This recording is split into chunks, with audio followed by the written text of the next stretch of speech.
মহাকেতু আৰু ইন্দ্ৰকেতু তোমালোকে আমাৰ ৰাজ্যৰ অশান্তিৰ কাৰণ কিবা নিৰ্ধাৰণ কৰিব পাৰিবানে? চেষ্টা কৰিও ৰাজ্যত ঘটি থকা অলৌকিক কাৰ্যবোৰৰ কাৰণ নিৰ্ধাৰণ কৰিব লাগিব।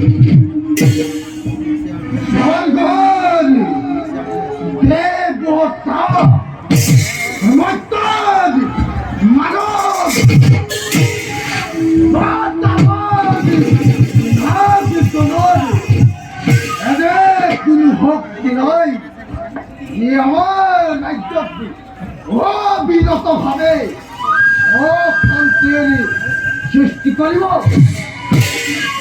আমি সৈন্য সকলৰ লগত লৈ এইটোকে নিৰ্ধাৰণ কৰিব নোৱাৰিলো। তুমি ইন্দ্ৰকেতু, এই ক্ষেত্ৰত মই আপোনাক সহায় কৰিব নোৱাৰিম। বিকিৰে অশান্তিৰ কাৰণ বিচাৰি যেতিয়াই যলৈকে গৈছো তেতিয়াই নতুন নতুন অশান্তিৰ অভিজ্ঞতা আহৰণ কৰিব লগা হৈছে। কৰবাত হঠাতে গুৰি লাগিছে, অনাবৃষ্টিৰে দুৰ্ভিক্ষই সৃষ্টি কৰিছে। প্ৰবল মহামাৰীয়ে হাজাৰ হাজাৰ প্ৰজাক মৃত্যু ঘটাইছে। আৰু কত দেখি ঘটনা ঘটিব লাগিছে।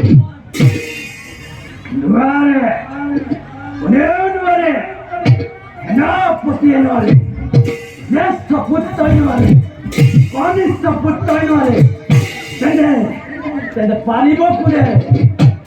নাই, ইয়াৰ কিবা এটা ব্যৱস্থা নিজেই কৰিব লাগিব। আৱশ্যকভাৱে স্বৰ্গ সত্য পাতাল বিচূৰ্ণ কৰিব লাগিব। এই বিষয়ে অশান্তিৰ কাৰণ নিৰ্ণয় করেন। কাম নকরে কে মহারাজ, আপনি দিকে মোহদেব সন্তুষ্ট করে রাজ্যৰ অশান্তিৰ কাৰণ জানি লোৱাটো ভাল হ'ব। মই তোকেই কওঁ পিতৃদেৱ, যদি আমাৰ যদি ত্ৰিভুৱন জয় কৰিবলগীয়া হয় তেন্তে এই কাম আপোনাৰ এই জ্যেষ্ঠ পুত্ৰ সিংহ কেতুৱে কৰিব।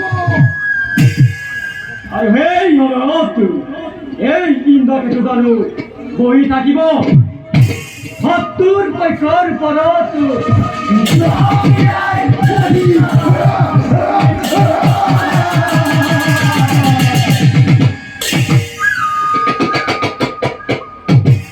খাব উত্তম পৰামৰ্শ। মই আজিয়ে মহাদেৱৰ কাষলৈ গৈ এবাৰ জানি লম আমাৰ ৰাজ্যত অশান্তিৰ সৃষ্টি কৰি কোনে মৃত্যুৰ সৈতে তালি খেলিছে। আৰু মোৰ উপস্থিতিৰ কথা তোমালোকে কাকো অনুভৱ কৰিবলৈ নিদিবাদে। কেতুৱে আনৰ ভয়ত ৰাজ্য আনি গুচি গৈছে। সেনাপতি আৰু যুৱৰাজ হাতত থাকোঁতে ৰজাই যদি ৰাজ্য শাসনৰ কথা চিন্তা কৰিব নহয়, তেন্তে সেই সেনাপতি আৰু যুৱৰাজ সকলৰ ৰাজ্যলৈ বাকী আপুনি নিশ্চিন্ত থাকক মহাৰাজ। এতিয়া প্ৰস্তুতি কৰক।